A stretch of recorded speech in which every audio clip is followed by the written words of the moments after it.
और दोस्तों, कैसे हो आप? तो इलेक्ट्रिक फील्ड के बारे में बताने के बाद हमारा जो आज का टॉपिक है वो है इलेक्ट्रिक फील्ड लाइट्स, यानी विद्युत क्षेत्र रेखाएं। देखो, इलेक्ट्रिक फील्ड लाइन में क्या होता है कि अभी तक तो हमने इलेक्ट्रिक फील्ड का फॉर्मूला पढ़ लिया कि जो इसका मॉड्यूलस होता है वो होता है 1/4πε0 अगर हम इसको डायरेक्शन लेते हैं तो ये दोनों चार्ज को जोड़ने वाली जो लाइन होती है उसी के डायरेक्शन, ठीक है। तो इसके बाद ये एक वेक्टर फील्ड है इलेक्ट्रिक फील्ड, तो क्या इसको वेक्टर के थ्रू भी रिप्रेजेंट कर सकते हैं? तो इसका आंसर है यस। तो यहाँ पर देखिए, मैंने एक प्लस चार्ज लिया है और इसके बाद देखिए वेक्टर कैसे बनाए हैं। ये पहला वाला बड़ी लेंथ का है, उसके बाद उससे थोड़ी छोटी लेंथ का है, इसके बाद उससे भी छोटी लेंथ, मतलब डिक्रीजिंग लेंथ है, लेंथ घट रही है। तो क्या ये इस इलेक्ट्रिक फील्ड को दिखाता है? हाँ, दिखाता है। इस इलेक्ट्रिक फील्ड के अंदर देखिए क्यू फिक्स है, तो क्यू तो ये यहाँ आ गया, ठीक है। अब बचा कि इलेक्ट्रिक फील्ड जैसे जैसे डिस्टेंस बढ़ती जाएगी इलेक्ट्रिक फील्ड की इंटेंसिटी कम होती जाएगी। अगर आप यहाँ कोई डैश चार्ज को रख देंगे और यहाँ कोई डैश चार्ज को रखेंगे तो वो अलग अलग फोर्स होते हैं, और जितना ज़्यादा डिस्टेंस बढ़ता जाएगा फोर्स कम होता जाएगा दोनों के बीच में। तो ये बिल्कुल वैसे दिखा रहा है, जब ये चार्ज क्यू के पास है इलेक्ट्रिक फील्ड तो ये वेक्टर बड़े हैं और जैसे जैसे दूर जाते रह रहे हैं वो छोटे। और दूसरा, आप एक चीज़ और नोटिस करेंगे कि जब आप चार्ज के बहुत पास पास है तो ये लाइट के बीच की स्पेसिंग देखो कितनी कम है ये, लेकिन जब आप इतनी दूर चले जा रहे हो तो स्पेसिंग बढ़ जा रही है। तो ये दूसरा चीज़ क्या दिखाता है कि जब आप चार्ज के बहुत पास होते हो तो आपका जो इलेक्ट्रिक फील्ड होता है वो बहुत इंटेंस होता है, बहुत ज़्यादा होता है, और जैसे जैसे उससे दूर जाते रह रहे हो इलेक्ट्रिक फील्ड की इंटेंसिटी कम होती जाती है। दोनों चीज़ सेम दिखा रही, चाहे आप नंबर ऑफ लाइन्स को गिन लो या आप लेंथ ऑफ वेक्टर, ठीक है। इसके बाद देखिए, अगर कोई प्लस चार्ज है तो उसके लिए इलेक्ट्रिक फील्ड लाइन उस चार्ज से दूर की तरफ हो जाएंगे, ऐसे ऐसे बाहर की तरफ। तो मतलब इसका सिग्निफिकेंस क्या है कि अगर आप यहाँ पर क्यू नॉट रखेंगे तो उसके फोर्स बाहर की तरफ, कोई टच चार्ज। तो वैसे ही अगर कोई नेगेटिव चार्ज है तो उस पर जो इलेक्ट्रिक फील्ड लाइनें हैं उसकी वो अंदर की तरफ ऐसे आएंगी, ठीक है। तो ये दिखा रहा है कि कोई अगर आप क्यू नॉट यहाँ पर रखते हैं तो उससे फोर्स कहाँ की तरफ को लगेगा? अंदर की तरफ। तो रिप्रेजेंटेशन ऐसा ही है, प्लस चार्ज के लिए आउटवर्ड जाएंगी लाइनें और माइनस चार्ज के लिए की तरफ आए, ठीक है। अगर हम दो पॉजिटिव चार्ज रख दें तो फिर क्या होगा? तो हमको बताया कि पॉजिटिव चार्ज एक दूसरे को रिपेल करते हैं, तो उसकी इलेक्ट्रिक फील्ड लाइन का रिप्रेजेंटेशन ऐसे होगा। इस तरफ देखिए, पीछे की तरफ को लाइन में कोई इफेक्ट नहीं पड़ेगा, बिल्कुल ऐसे जा रही है। लेकिन जैसे जैसे ये वाले चार्ज का सिस्टम ये वाले चार्ज के पास वाली इलेक्ट्रिक फील्ड लाइन को क्या कर देगा? कर्व कर देगा, ऐसे मतलब घुमा टाइप कर देगा, ऐसे करके कर्व बना देगा। तो ये ऐसे कर्व देखिए। इसके बाद जो अगली प्रॉपर्टी है वो ये है कि electric field line positive charge से निकलती है और नेगेटिव चार्ज की तरफ को जाती, मतलब यहाँ से यहीं तक की गई, इसके बाद यहाँ जाके टर्मिनेट होगी, मतलब यहाँ से शुरू हुई यहाँ पर टर्मिनेट होगी, इस तरीके से जाएंगे, मतलब क्लोज लूप नहीं बनाती। ये भी आप मैग्नेटिक फील्ड लाइन में देखेंगे कि वो क्लोज लूप बनाएगी। तो थोड़ा सा आपको 10th क्लास से आइडिया होगा कि वो क्लोज लूप बनाती, तो ये क्लोज लूप नहीं बनाती। और किसी भी पॉइंट पर अगर आपको इलेक्ट्रिक फील्ड की डायरेक्शन देखनी है तो आपको उस पॉइंट पर क्या खींच देना पड़ेगा? टेंजेंट। तो यहाँ पर अगर आप कोई टेस्ट चार्ज रखेंगे तो उस पर डायरेक्शन कहाँ की तरफ को है? यहाँ की तरफ को। यहाँ पर अगर कोई टेस्ट चार्ज क्यू नॉट रखेंगे तो उसकी डायरेक्शन कहाँ को? टेंजेंशियल डायरेक्शन हमेशा। और एक प्रॉपर्टी मैं आपको बताना भूल गया कि अगर मैं यहाँ पर स्फेरिकल सरफेस ले लेता हूँ चार्ज के अलाउ, तो इस स्फेरिकल सरफेस पे ये लाइन क्या होती है? ऑलवेज परपेंडिकुलर होती है। ऊपर के केस में भी अगर आप देखेंगे तो ये line always perpendicular, field line कभी एक दूसरे को कट नहीं करती। अब देखिए, कट करने का क्या मतलब होता है, मैं आपको ये समझाने की कोशिश करूंगा कि अगर दो कर्व है वो एक दूसरे को कट कर रहे हैं, ठीक है।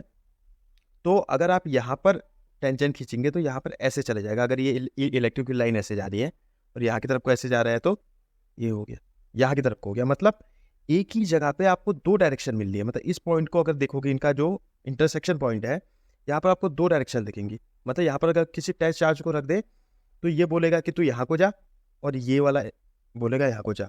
तो 2 डायरेक्शन है। ऐसा पॉसिबल कैसे हो सकता है? ऐसा पॉसिबल नहीं हो सकता है, क्योंकि ये मतलब इलेक्ट्रिक फील्ड की जो प्रॉपर्टी है उसको ही पूरी तरीके से खत्म कर देंगे। ठीक है,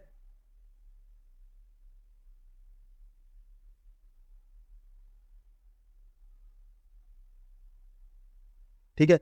इलेक्ट्रिक फील्ड लाइन एक कंटिन्यूअस कर्व बनाती है। मतलब कंटिन्यूअस कर्व का मतलब वो बीच में कहीं पर ब्रेक नहीं होता है, पूरा कंटिन्यूअस। जैसे ये पॉजिटिव नेगेटिव चार्ज का आप सिस्टम देखेंगे, यहाँ पर आप कर्व देखेंगे तो पूरा कंटिन्यूअस कर्व। चलिए दोस्तों, इसके बाद हम आपको बताते हैं इलेक्ट्रिक फ्लक्स के बारे में, कि इलेक्ट्रिक फ्लक्स क्या क्वांटिटी होती है। उससे पहले एक एग्जाम्पल के ऊपर काम करते हैं थोड़ा। तो एग्जाम्पल है आपका कि आपके पास एक पानी का नल है, ठीक है, उससे पानी निकल रहा है, ठीक है। तो जब आप यहाँ पर पाइप रखते हो, तो अगर यहाँ पर जो सरफेस है ये वाला ऐसा, ये अगर इसको पूरा बंद कर ले, ये सरफेस ऐसे पूरा बंद हो जाए, तो यहाँ से जो जितना पाइप होता है, जितना पानी होता है वो पाइप के थ्रू निकल जाता है, ठीक है। लेकिन सोचिए, एक कंडीशन, जब आपका पाइप ही आधा हो तो पाइप से एक कितना पानी जाएगा, जितने में इतने में जो आ रहा होगा, जिसकी डायरेक्शन इसके सरफेस के साथ होगी वो तो सीधे निकल जाएगा, और जो थोड़ा सा आड़ा तिरछा होगा वो इस पाइप के अंदर नहीं जा पाएगा। तो इसके अंदर जो पानी जाने वाला है वो किस पे डिपेंड कर रहा है? इस सरफेस पे डिपेंड कर रहा है। ये जो सरफेस, जो पाइप का सरफेस है, अगर पाइप को हम ऐसे लगा रहे हैं, थोड़ा ऐसे लगा रहे हैं, थोड़ा ऐसे लगा रहे हैं, तो हर समय पे जो इससे जाने वाला पानी है उसकी क्वांटिटी डिफरेंस होगी, हमेशा डिफर हो जाएगी, जो यहाँ से निकलने वाला पानी है, ठीक है। और पूरा कब जाएगा? जब हम इसको पूरा का पूरा सरफेस इसके साथ साथ होगा। तो सरफेस की जो डायरेक्शन है, जो इस सरफेस आपने यहाँ पर लिया, सरफेस की डायरेक्शन को कन्वीनियंट तरीका है लेने का कि हम उसको सरफेस के परपेंडिकुलर लेते हैं, ऐसे बाहर की तरफ, ठीक है। अगर ये ऐसा ओपन सरफेस होता है तो इसमें 2 डायरेक्शन पॉसिबल होती है, एक ऊपर की तरफ को, एक नीचे की तरफ, क्योंकि दोनों ही सरफेस के परपेंडिकुलर है। अगर ये हमारा क्या कहते हैं, क्लोज सरफेस होता है बाई चांस, ठीक है। क्लोज सरफेस कहने का मतलब, जैसे आप अपने घर में एक बॉल ले सकते हो, प्लास्टिक की बॉल जो अंदर से खाली है, प्लास्टिक का डब्बा ले सकते हो, वो भी एक क्लोज सरफेस की तरह काम करेगा। उसका आउटर जो बॉडी है पूरी, वो क्लोज सरफेस की तरह काम करेगी, ठीक है। मतलब ऐसी चीज उसके अंदर आप कुछ रख सको, वो क्लोज सरफेस हो जाएगा। 3 डायमेंशन में, 2 डायमेंशन नहीं, सर्किल वर्किल कोई बात नहीं हो रही है अभी, 3 डायमेंशन बॉडी की बात, ठीक है। जो अपने अंदर कोई चीज रख सके वो क्लोज सरफेस, सीधी सी बात, ठीक है। कुछ भी ऐसा आड़ा तिरछा कुछ भी बना दो, ऐसे आड़ा तिरछा, ये भी एक क्लोज सरफेस है। बस ये बंद होना चाहिए, क्योंकि ये भी अपने अंदर कुछ रख ले रहा है, तो ये क्लोज सरफेस है। डोर है, आप समझ सकते हैं कि जैसे आपका डोर है, तो डोर के आगे जो ये सरफेस बन रहा है, जो आपको दिख रहा है अपने डोर के आगे ये सरफेस, ये ओपन सरफेस है, ठीक है। और बाकी जो इस सर्किल जैसे बॉल बनी है, आपका सिलेंड्रिकल सरफेस है, प्लास्टिक का डब्बा हो गया, वो सब क्लोज सरफेस के अंदर आ गया, ठीक है। तो सरफेस का एक वेक्टर होता है। सरफेस के अगर आप छोटा सा एरिया ले लो ना, ये छोटा सा मैंने एरिया ले लिया, तो जो यहाँ पर जो सरफेस होगा उसकी एक डायरेक्शन होगी हमेशा। सर्किल के आप अलग अलग जगह पे अगर छोटे छोटे सरफेस लोगे ना, तो अलग अलग जगह पर उसकी अलग अलग डायरेक्शन, ठीक है। तो वो डायरेक्शन क्या होती है? सरफेस के परपेंडिकुलर होती है। जैसे ये मेरा हाथ है, तो इसमें नॉर्मल वेक्टर ये है, तो जो ये मेरे हाथ का सरफेस है इसका नॉर्मल ये है, तो इसकी डायरेक्शन यहाँ की तरफ है। सरफेस है ऐसे, लेकिन डायरेक्शन ऐसे है, यहाँ की तरफ, ठीक है। ये हो गया।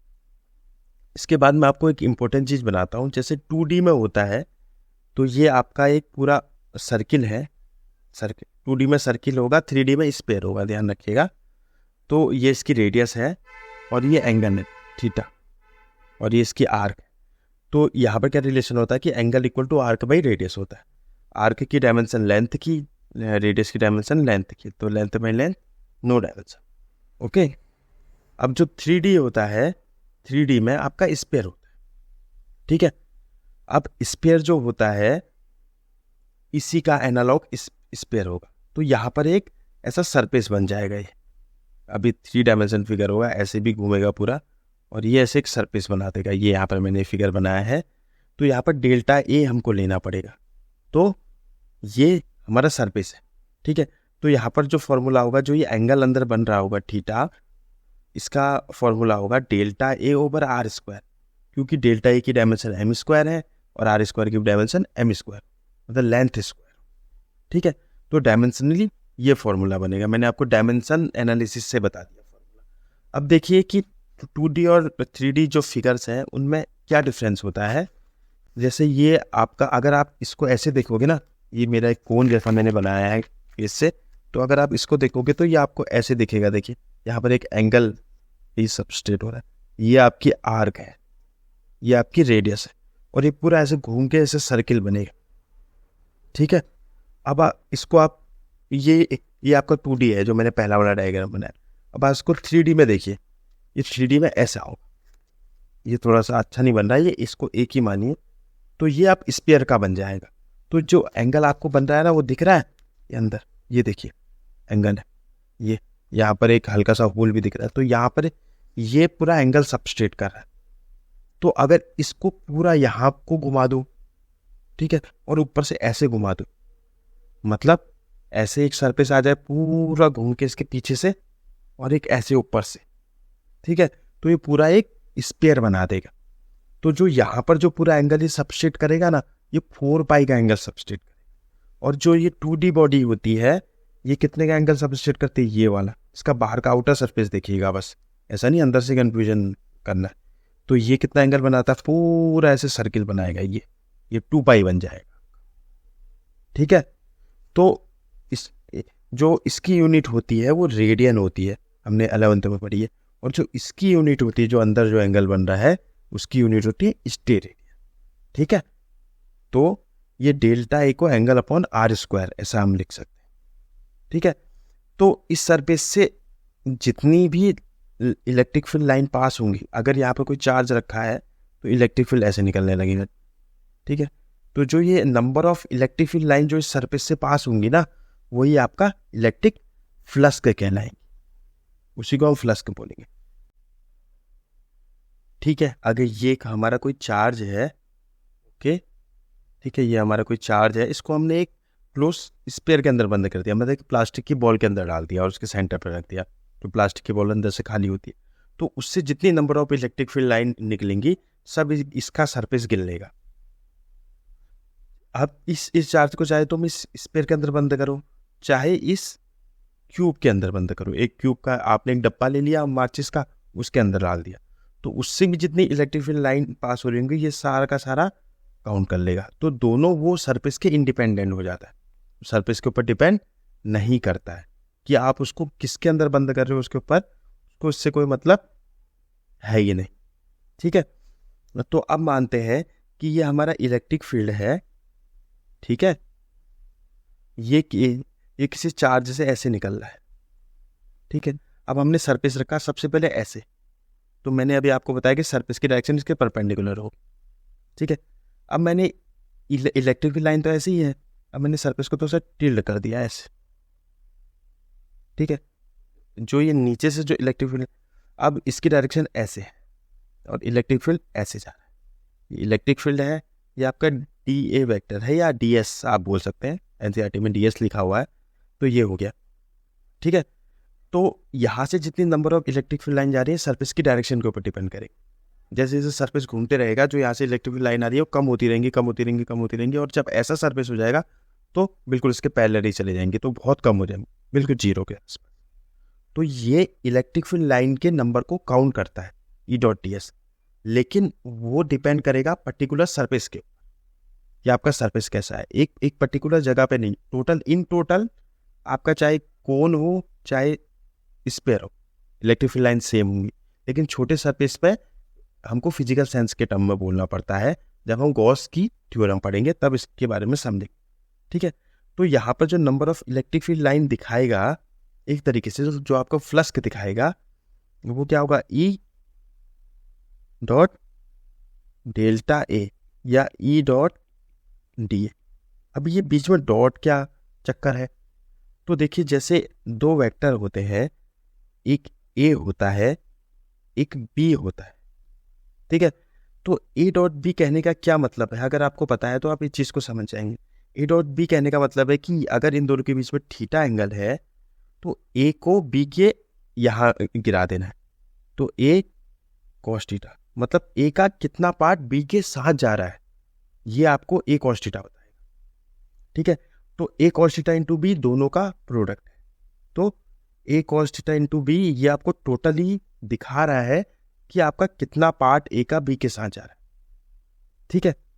तो इसका मतलब ये कुछ गिन रहा है जो ए के पार्ट इस तरफ को आ रहे हैं। तो वैसे ई डॉट डी ए का भी मतलब है, इलेक्ट्रिक फील्ड यहाँ की तरफ को जा रहा है, डी ए यहाँ की तरफ को जा रहा है, तो इसको यहाँ प्रोजेक्ट आउट कर देंगे डी ए, तो ये डी ए कॉस थीटा हो जाएगा। तो ई और डी ए दोनों एक साथ में कितना कंट्रीब्यूशन दे रहे, number of electric field line को आपके काउंट कर देगा।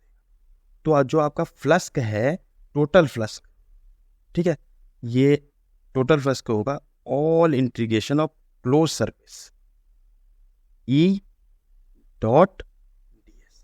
अब क्लोज सरफेस क्यों लिया, क्योंकि अगर ओपन सरफेस लेते तो उसकी दो डायरेक्शन होती तो हम डिसाइड ही नहीं कर पाते, लेकिन अगर हम एक क्लोज सरफेस लेंगे तो उसकी एक ही डायरेक्शन होती है, वो भी सरफेस के बाहर की तरफ, ठीक है। तो ये हमारा फ्लक्स का फॉर्मूला, इसको आगे हम गॉस के थ्योरम में इस्तेमाल करें।